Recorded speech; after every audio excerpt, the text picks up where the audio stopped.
Madame, Monsieur, notre journal s'ouvre par les États-Unis qui envisagent des sévères sanctions contre le Rwanda. Ceci ressort du communiqué publié ce 6 mars 2026. La seule lutte pour les États-Unis est de voir la République démocratique du Congo retrouver la paix et pendant cette période où la guerre sévit avec toute atrocité. Kibirizi, dans le territoire de Rutshuru, connaît une situation inquiétante. La situation sécuritaire se détériore du jour au lendemain. On note par ici, depuis quelques jours, 1762 ménages qui retournent vers leur village d'origine. Les acteurs humanitaires et les autorités lancent un SOS aux partenaires sécuritaires afin de relever les défis.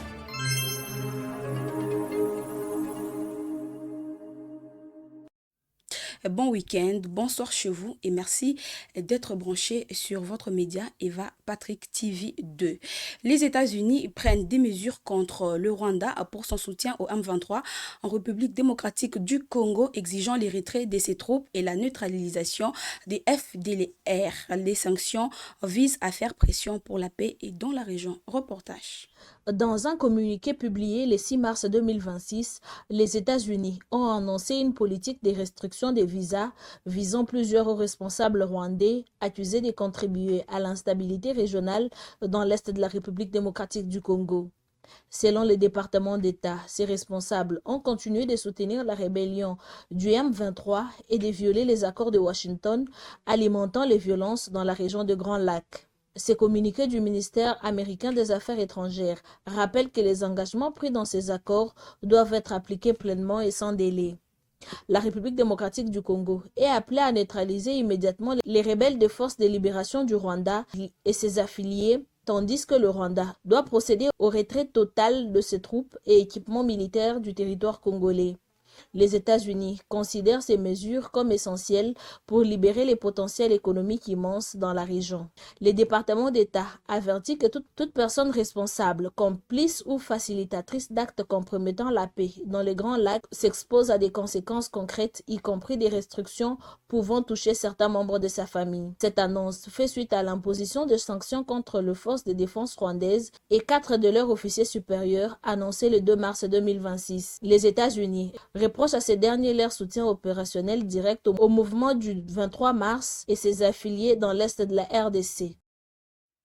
Et comme nous parlons des États-Unis, il faut savoir ici qu'ils ont mené ensemble avec Israël ce samedi 7 mars 2026 des frappes contre l'Iran. Selon plusieurs sources, les guides suprêmes Ali Khamenei auraient été tués. La région est sous tension. Une nouvelle escalade majeure secoue aujourd'hui le Moyen-Orient. Les États-Unis et Israël ont lancé ce samedi une série de frappes aériennes contre plusieurs sites stratégiques en Iran. Selon les différentes sources, le guide suprême iranien, Khamenei, aurait été tué lors de l'une de ces attaques. Le bombardement aurait visé des installations militaires, de bases de missiles, de centres de commandement. Washington et Tel Aviv affirment vouloir affaiblir les capacités militaires iraniennes et empêcher toute menace dans la région. Dans la foulée, l'ancien président américain Donald Trump et le premier ministre israélien Benjamin Netanyahou ont appelé la population iranienne à se soulever contre les autorités religieuses. Tous deux ont exhorté les Iraniens à renverser le régime des mollahs. À Tehenga, les autorités dénoncent une agression majeure et promettent une riposte. L'armée iranienne a été placée en état d'alerte maximale, tandis que les manifestations ont été signalées dans plusieurs villes du pays. Dans toute la région, la tension est désormais à son comble. Plusieurs pays voisins renforcent leurs dispositifs de sécurité, craignant un élargissement du conflit. De leur côté, de nombreuses capitales et organisations internationales appellent à la retenue pour éviter une guerre ouverte au Moyen-Orient. La situation reste extrêmement volatile. Les prochaines heures pourraient être décisives pour l'avenir de l'Iran et la stabilité de toute la région.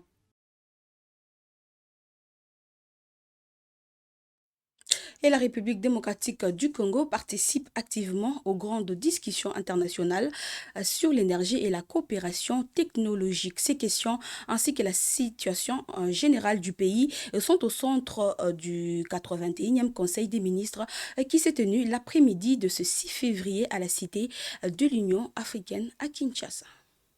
Le gouvernement de la République démocratique du Congo a tenu le vendredi 6 mars le 81e Conseil de ministres à la Cité de l'Union africaine à Kinshasa. Une réunion stratégique conduite par la première ministre Judith Suminwa Tuluka, consacrée à l'examen de la situation générale du pays et aux grandes priorités de l'action gouvernementale. Parmi les dossiers majeurs inscrits à l'ordre du jour figure la participation de la République démocratique du Congo au sommet mondial sur l'énergie nucléaire 2026, prévu le 10 mars prochain à Paris. Une rencontre internationale qui devrait mettre en lumière les enjeux liés aux ressources minières stratégiques du pays, mais aussi les perspectives de coopération technologique dans le domaine de l'énergie. Les membres du gouvernement vont également se pencher sur les préparatifs de la Journée internationale de la francophonie, célébrée le 20 mars. Placée cette année sous le thème « Femmes en francophonie », cette journée vise à promouvoir le leadership féminin et à renforcer la participation des femmes dans l'espace francophone. Cette réunion gouvernementale se tient conformément à l'article 79 de la Constitution, qui prévoit que le Conseil de ministres est convoqué et présidé par le président de la République avec possibilité de délégation au Premier ministre en cas d'empêchement. Le Conseil de ce 81e Conseil de ministres devrait permettre de dégager de nouvelles orientations sur ces dossiers stratégiques pour l'avenir du pays. Plusieurs ménages se retrouvent à la Belle Étoile, dont la zone de santé de Kibirizi, dans le territoire de Rutshuru. Ici, c'est au Nord Kivu. La cause, les conditions précaires de la sécurité et la guerre qui sévit dans cette partie du pays. Votre média. Dans la zone de santé de Kibirizi et dans le territoire de Rutshuru, au Nord Kivu, une nouvelle alerte est signalée. Des milliers de ménages déplacés vivent dans des conditions difficiles suite à la guerre qui sévit dans cette partie. L'aire de santé de Kikuku note entre le 1er et le 12 janvier 2026 et 4611 ménages qui ont fui les hostilités dans le groupement voisin de Kiondo et Mutanda dans la chefferie de Bwito. Les familles sont confrontées à la destruction de leur abri fortune et on note 1762 ménages qui retournent vers leur village d'origine malgré l'absence de garanties sécuritaires. Signalant que la situation sécuritaire s'est détériorée entre le 19 et 20 février 2026 à la suite des affrontements entre les rebelles de l'FCM-23 et ses vagues de déplacement. Les cumuls des ménages déplacés présents sur l'axe Bwalanda-Kikuku dont l'aire de santé de Kikuku et de 3836 ménages ont besoin. Les informateurs locaux affirment que l'ONG World a déjà distribué des kits wash à 3680 ménages. Toutefois, les besoins sont importants et nécessitent un complément d'assistance pour couvrir les secteurs qui sont jusque-là pas pris en charge. Pour le moment, la majorité des déplacés vit dans des familles d'accueil, dans des situations précaires caractérisées par le manque d'abris adéquats, mais aussi un accès très limité aux moyens de paix. Les acteurs humanitaires et les autorités locales lancent un cri d'alarme aux partenaires afin de trouver des solutions rapides et des réponses urgentes adaptées aux besoins des populations déplacées. Votre média pour le reportage. Parlons Bukavu pour vous dire qu'un effondrement d'un mur est survenu la nuit du 4 au 5 mars dernier dans le quartier Chinkoni. La société civile qui s'est plaint de cette situation rassure que les constructions anarchiques sont répétitives dans ce coin. Retrouvons ici Hélène Ngala.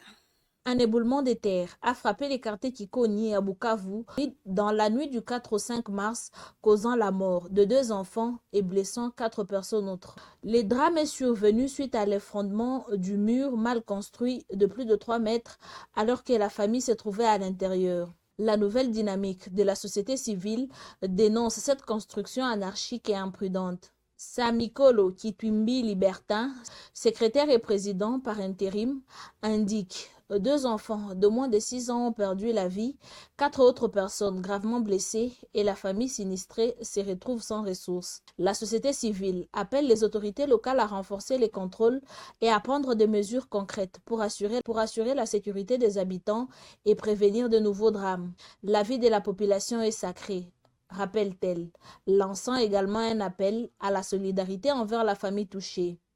Les autorités provinciales et locales sont invitées de prendre en place des mécanismes de prévention afin d'éviter que de tels incidents ne se reproduisent à l'avenir. C'est par cette information qui fait mal au cœur que nous vous souhaitons à nouveau un bon week-end. Merci de nous avoir suivis. L'actualité est en continu sur votre média. N'oubliez pas d'activer la cloche de notification pour ne manquer aucune de nos éditions. Retrouvons Hélène Ngala lundi et pour les nouvelles fraîches. Merci de nous avoir suivis et bonne soirée chez vous.